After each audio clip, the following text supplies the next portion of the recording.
Ukraine has endured yet another combined attack. The Russians launched more than 400 drones and as many as 28 missiles, 15 of which were ballistic throughout the night and morning. The Air Force says that our air defenders shot down most of the targets. Most of them were drones. A total of 333 were destroyed or suppressed. As for the missiles, 8 cruise missiles, 6 Iskander ballistic missiles, and 2 guided air-launched Kh-59/69 missiles were shot down. The remaining 12 missiles and as many as 55 drones struck at 26 locations across the country, and in almost 20 more places, debris from the downed hardware landed. The Ministry of Energy confirmed that the enemy's target was once again the energy infrastructure, and it did indeed suffer damage.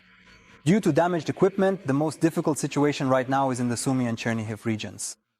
However, Ukrenergo warns that emergency and scheduled power outages are being implemented not only there but across the entire country. They are asking subscribers who still have electricity to be more economical, as there is currently a shortage of electricity in the system. 1 person was killed, 9 were injured, 4 people were hospitalized, 2 of them in serious condition. These are the consequences of the morning missile strike by Shaheds on Kharkiv. In the area, Putin's terrorists attacked with 3 drones. One of them hit a private kindergarten where 48 children were present. Fortunately, they were evacuated to the shelter in time and the children were unharmed. In the center of Kharkiv, office buildings were destroyed. An event was taking place in one of them. People were in the shelter and luckily only suffered some scratches. We were in the basement and all these windows, even though they were barricaded, all the windows still blew out.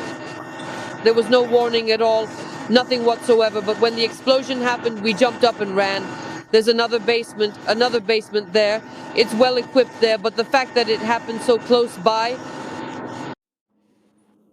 As of now, it is known that 1 person has died. He was a 42-year-old municipal worker. He was working near the site of the strike together with his colleagues. He was taking out the trash and cleaning the streets. Another 9 people, 3 men and 6 women, were injured. The Kharkiv region prosecutor says the occupiers may have struck Kharkiv with enhanced drones. According to preliminary information we have at this time, these could have been strike UAVs of the Garan 2 type with jet boosters. But after inspecting the scene and collecting the debris, we will examine them together with experts and will then be able to answer this question definitively. If this is confirmed, it will be the first case of such strike UAVs being used against the city. And after 2 o'clock in the afternoon, the Russians struck the city with a drone again. The explosion was recorded in the industrial district.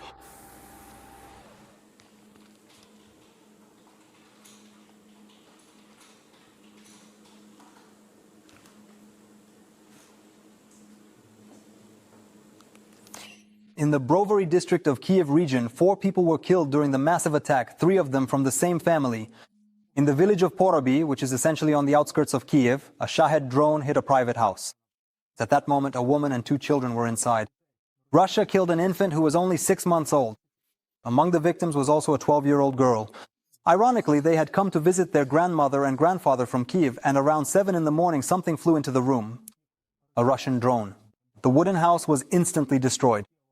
It was not possible to save the people. Investigators are now working in the cellars, and a special commission is assessing the damage as the blast wave shattered windows and damaged neighboring houses as well. It was a direct hit by a Shahed because it happened very quickly. The explosion was very powerful. It wasn't a glide bomb, and it wasn't a missile either, because we think if it had been a missile, there wouldn't be anyone left here at all. On the weekends, they didn't go to Kyiv at all. They were here. Well, they were hiding from Kyiv, so they wouldn't have to run to the shelter. Only the grandfather and grandmother stayed. And this was their daughter-in-law and 2 grandchildren. All 3 of them died. And the grandfather and grandmother, they say, God, why did we survive when they died? It's a tragedy. It's terrifying. The number of wounded in the capital has risen to 29, including 5 children, according to the head of the Kyiv City Military Administration, Timur Tkachenko. 10 people are in the hospital. The Russians killed 2 city residents. The enemy attacked energy infrastructure and residential buildings in various districts of Kyiv. More on the consequences of yet another act of Russian terror in the following report. Another sleepless night. Kyiv wakes up to Russian missiles and drones. Once again, energy infrastructure and residential buildings are under fire. There are consequences in many districts of the capital. Around 4 in the morning, an explosion rocked this apartment building in the Dnipro district. The fire engulfed the 6th floor. Most residents were in their apartments, so they ran out in whatever they were wearing. Some even barefoot. It all happened in just a few minutes, from the explosion to when the firefighters arrived. When we were escaping, the first thing we did was grab the cat. That was the most important thing. She always hides under the bed, so we knew where to look for her. There was a risk that the fire would spread to other floors. The emergency services responded quickly. Despite the air raid alert, they arrived at the scene within minutes. The residents were evacuated. Unfortunately, 2 people died, a retired couple who lived on the 6th floor. Neighbors say the couple had lived here for many years. They were active elderly people, killed by Russia. The retired couple were very kind people. Sadly, they have passed away.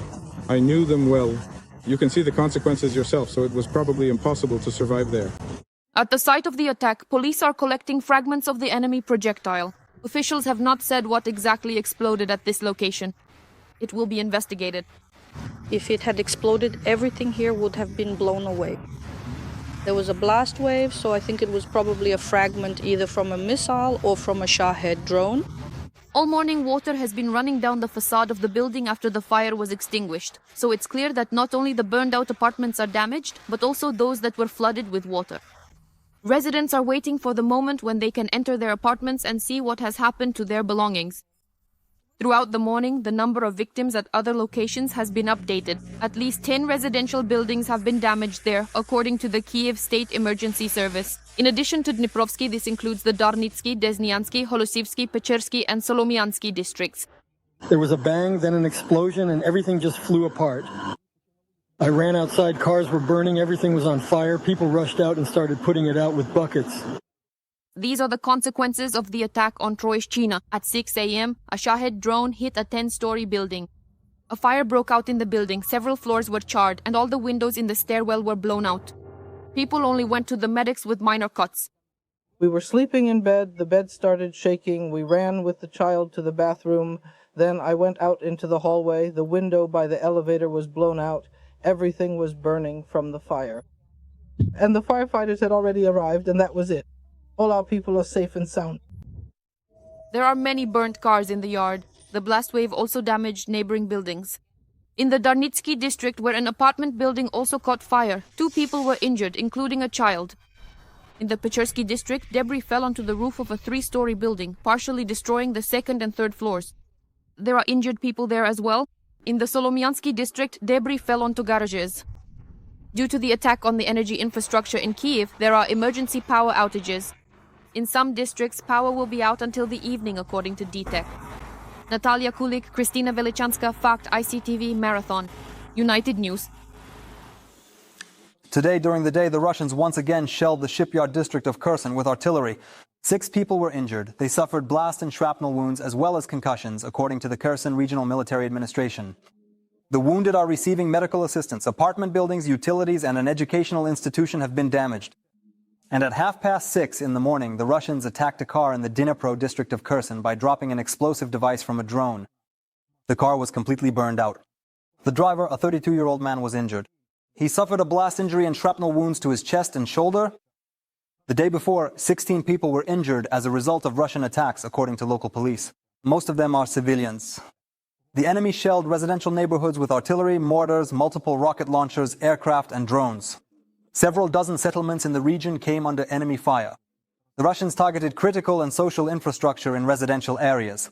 12 apartment buildings and 19 private houses, as well as critical infrastructure facilities and an educational institution, were damaged. Yesterday, 11 people were evacuated from the liberated communities of the region. So 10 of them were from Berislav, which is constantly under enemy fire.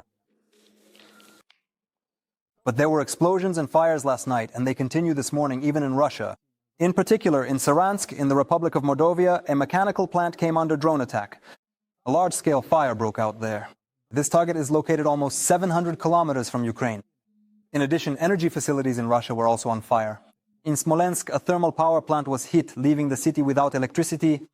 The same fate befell a power station in Trubchevsk, in the Bryansk region. And then in the morning, a fire broke out in the Republic of Dagestan, specifically in Makhachkala. Several strikes were recorded on the local oil refinery. Local residents are posting videos of the impacts on social media. Our sources in the main intelligence directorate reported that this was a successful operation by their unit. The directorate noted that such impact on Russia's oil industry will continue and intensify. All of this is to drain the aggressor of the lifeblood of war. If it wants to fall, then it will naturally, inevitably, and eventually come crashing down. 4 drones, 1 exploded, another was briefly seen in total. Just one, you know. That is all. An effective weapon that is changing the rules on the battlefield, and not just there.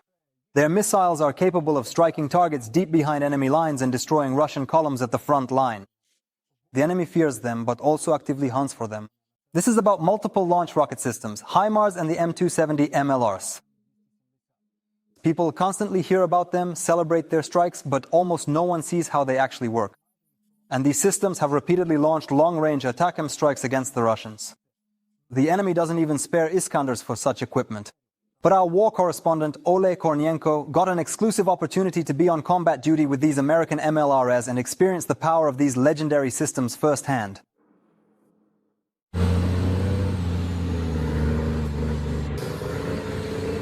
It quickly reaches its firing position and is ready to deliver a deadly strike in just a matter of seconds.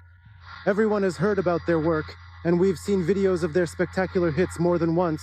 It was this very equipment that during the counter-offensive helped us destroy Russians both in the Kharkiv and Kherson regions. These are HIMARS, the already legendary HIMARS.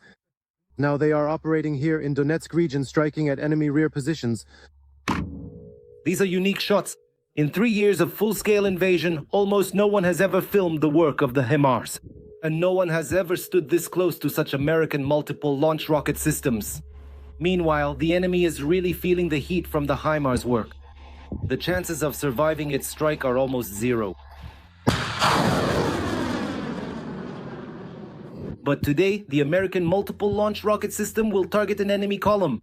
The Russians were advancing toward the Dobropilya direction with heavy equipment. The crew is already prepared to strike. But suddenly, the order to abort comes in. The HIMARS quickly leaves the field. Standing here like this is extremely dangerous. The enemy wouldn't hesitate to use an Iskander missile on such a target. After a brief pause, the crew receives new coordinates and heads back to the firing position.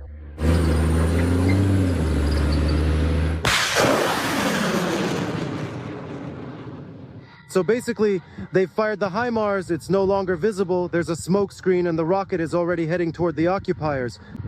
The enemy column starts to burn, while the HIMARS crew races off to reload.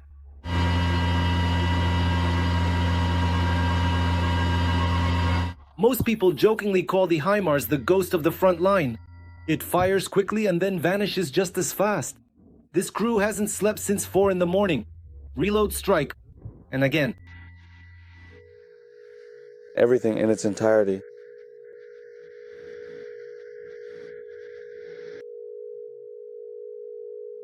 In a smooth, perfect circle. 17 armored vehicles, a tank, and more infantry on motorcycles. The Russians stubbornly keep pushing toward the Dobropilya direction. At the same time, they're being stopped by HIMARS, drone operators, and another American multiple launch rocket system.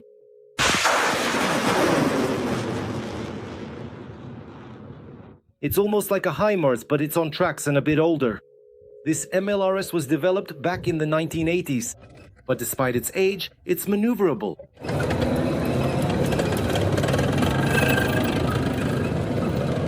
And any other rocket system would envy its power.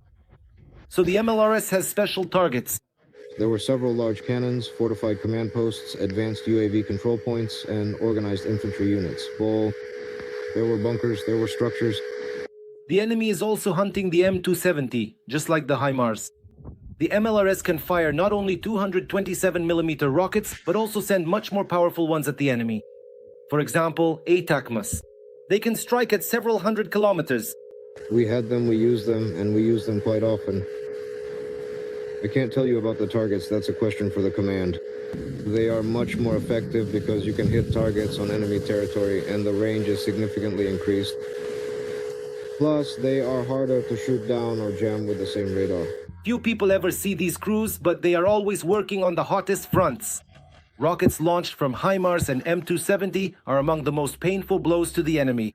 And as long as our partners keep supplying rockets without interruption, these MLRS are never idle, never standing still. Everything is done very quickly.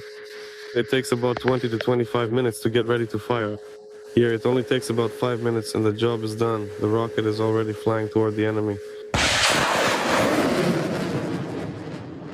The soldiers themselves say that the appearance of such multiple launch rocket systems has significantly influenced the course of combat operations. The enemy can't feel safe either near the front line or deep in the rear. A strike can come anywhere. The main thing is the range of the rockets. The longest range ones can go up to 500 kilometers, but we aren't given those. But you'd like to have them, right? Well, yes, then we could reach Moscow, but I personally didn't want to. Oleg Kornienko, Fakta CTV. United News. A challenging route, speed, maneuverability, and overcoming minefields. All of this is about the training of armored vehicle drivers from the 39th Separate Coastal Defense Brigade of the 30th Marine Corps. Both new recruits and experienced fighters go through such coordination exercises to be as prepared as possible for combat conditions. More in the report by Luisa Yeromina. After you have successfully completed the maneuvering section, what do you do next and where exactly do you go from there? After receiving final instructions from their instructors, the soldiers of the 39th Separate Coastal Defense Brigade of the 30th Marine Corps begin their training on armored vehicles.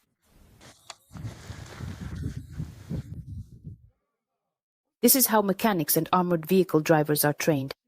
The crew must overcome all sections of the route, including difficult climbs and impassable stretches of road.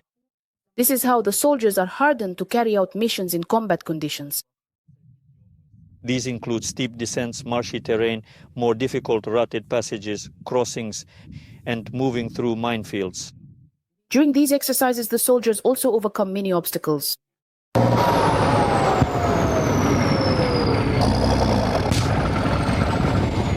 This is mainly aimed at the psychological factor so that they are not afraid of these explosions.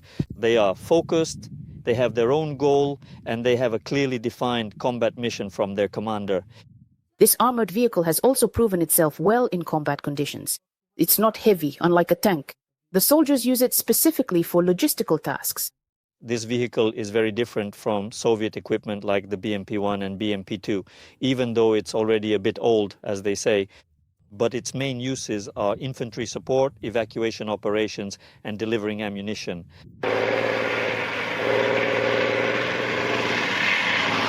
It's an excellent vehicle, goes everywhere, has great off-road capability. Seri is a mechanic driver and has been operating this armored vehicle for 7 months now. He shares his own experience. He never drives slowly. Always at full speed. And why is that? If you drive slowly, you'll become a target faster. The faster, the better. Now Serhiy carries out combat missions in armored vehicles. Before this, he was an assault trooper. He says he's from Odessa, but after the hellish fighting in Kharkiv, he no longer wants to fish or even just be near the water. Next to Serhiy, his comrade Alexander is getting ready to head out. He's the gunner in the crew and says he's carried out combat missions on various types of vehicles. The controls here are the main interface you will use to operate this system, allowing you to manage and adjust various settings as needed.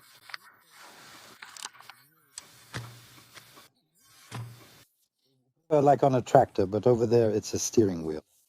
During the briefing, they explained that the main task for the soldiers is to work in sync. The gunner carefully keeps watch and also assists the driver mechanic with navigation duties. If a maneuver is needed, he can turn the turret since he has a much wider field of view, as they say.